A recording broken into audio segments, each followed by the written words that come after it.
So here we go. So if I want to evaluate this limit, this is just like as we were doing slope. So this becomes the limit as x approaches 4. F of x is going to be the x cubed minus 2x squared plus 5x minus f of 4. What do we get for f of 4? 52. Okay? And all of that is going to be over x minus 4. If you do this right, you should get the indeterminate form 0 over 0. All right? Remembering that if you do get 0 in the bottom, for whatever reason you got 0 in the bottom, that's the same reason the top is going to go to 0. So we're going to have to do a little bit of side work here, and we're going to have to do synthetic division. Dividing by 4, I have 1x cubed, I have negative 2x squared, I have 5x, and I have a negative 52. And since I got 0 over 0, this guy better become 0 in the bottom. So here we go. Drop the 1, multiply, add, multiply, add, multiply, and we're good. Okay? So that means the quadratic that's left is going to be x squared plus 2x plus 13. And now the x minus 4s will go away. And now we can evaluate this as x goes to 4. I'm going to get 4 squared, which is 16, plus 2 times 4 is 8, plus 13. That is 37. We good? Yes. Okay. Now the fun stuff. I want to turn your paper side. Yeah, you probably should. Okay. So, this next piece. And when this comes up on the AP, and it will come up on the AP, it will be a multiple choice. Listen, it will be a multiple choice question. It will be a multiple choice question, and it will be in the form of this. It'll be in the form of this limit, and they're not going to tell you find the derivative. They're just going to give you this limit and ask you to evaluate it.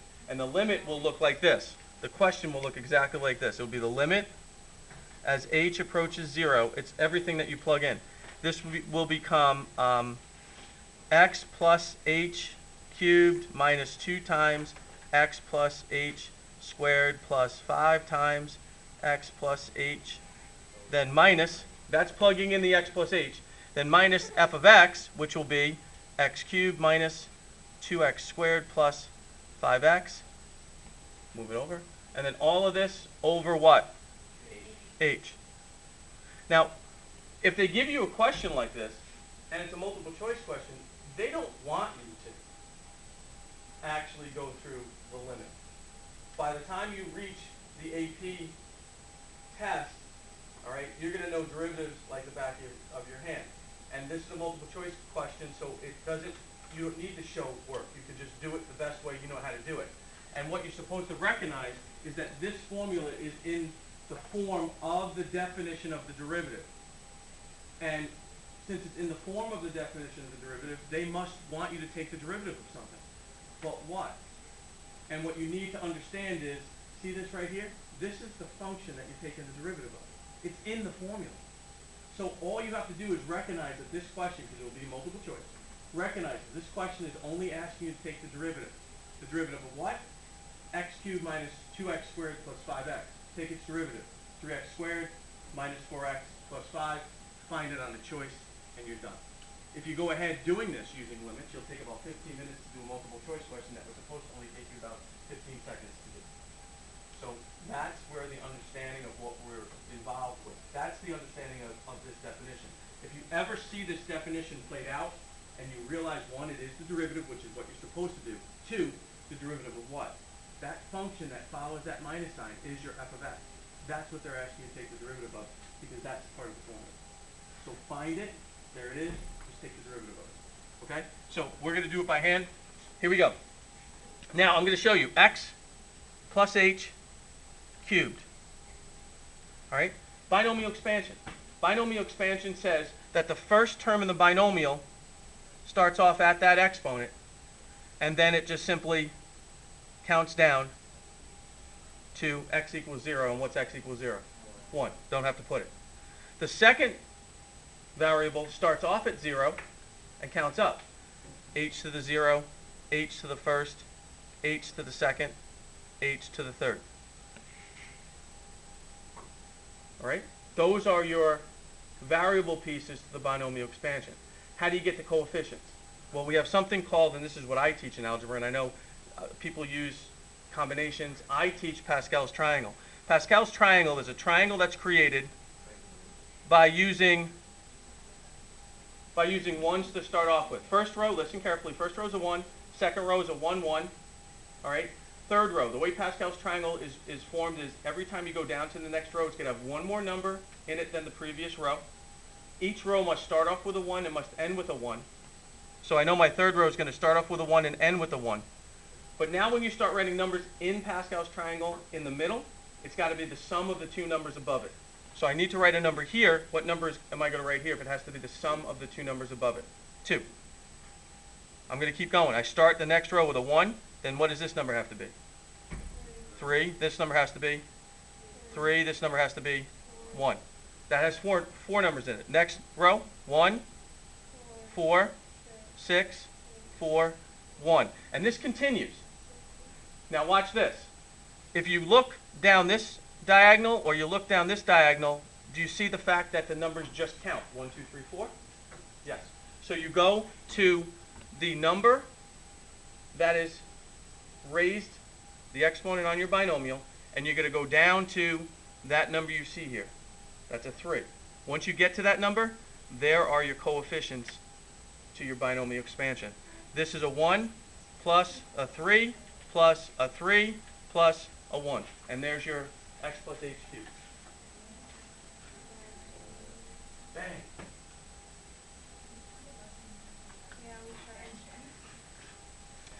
And what's happening is, we'll cover this multiple times this year, not multiple times, but 3, 4, 5 times, and each time we cover it, it's going to get easier and easier. Why? Because the level of mathematics that we're going to be doing this year far surpasses by a ton of this x plus h to the third power. I guarantee it, if we do it 2 or 3 more times, and I show you it, the next time you do it, you're going to run with it, because it's not that hard of a thing. And as we really push this stuff in calc, all this other stuff that you've ever been exposed to just becomes easy, because that's where we're going in terms of the difficulty of this course. So we're done with that. So there's the expansion. So now, what if I wanted to expand the x plus h squared? Well, let's just have some fun with it. X plus h squared, watch. I start off with x squared, and then x to the first, and then x to the 0. And then I start off with h to the 0, then h to the first, then h squared. And then what's the exponent on my binomial? 2. So I go down to Pascal's triangle to 2. There are the coefficients. 1 plus 2 plus 1. So there's x plus h squared. All right, so now let's get ready and kind of plug this into the formula. Limit as x goes to 0. X plus h cubed becomes x cubed plus 3x squared h plus 3x h squared plus h cubed. All right, then minus 2 times x plus h squared. That's going to be x squared plus 2xh plus h squared. And I got myself in trouble here. And then I'm going to bring it down here, plus 5 times x plus h. Then minus, okay, now I'm going to subtract out what? I'm going to distribute that minus sign through. That's an x cubed, then plus 2x squared minus 5x, and all of this monster is over h. Like that fraction? Cool? Okay, so limit as h goes to 0. Here we go. X cubed plus 3x squared h plus 3x h squared plus h cubed. Distribute minus 2x squared plus, minus 4xh minus 2h squared plus distribute 5x plus 5h minus x cubed plus 2x squared minus 5x. Oh my God, I'm so impressed with myself. H. Oop, move it up. Can't see it. I'm down below. I'm good at this. I'm not good at that. All right. So here we go. Limit as h goes to 0. I'm going to start looking at things. I have, yeah, there you go. We're all done. Game over. Okay, so now we're going to get rid of, I have an x cubed, it's gone. I have another x cubed over here, it's gone. What else? I have a negative 2x squared and a positive 2x squared. I have a positive 5x, I have a negative 5x. No, we're good. So now everything else that I have has an h in it, doesn't it? Okay, so what I'm going to do is I'm going to factor out an h as I'm writing things down. So I'm going to factor out the h. So this 3x squared h becomes 3x squared. This 3x h squared becomes plus 3x h, because there's still be an h left here. And then we have an h cubed, so it's going to be an h squared. Then I'm going to have minus 4x, because I took the h out, right? Then minus 2, I took an h out, leaving me an h. Plus 5, I took the h out, and I'm done, right? That's over h. Now once I factor that h out, what happens to the two h's? They go away. Now I can let h go to 0. And if I let h go to 0, because it's no longer undefined, anything that has an h in it, what does that whole term become?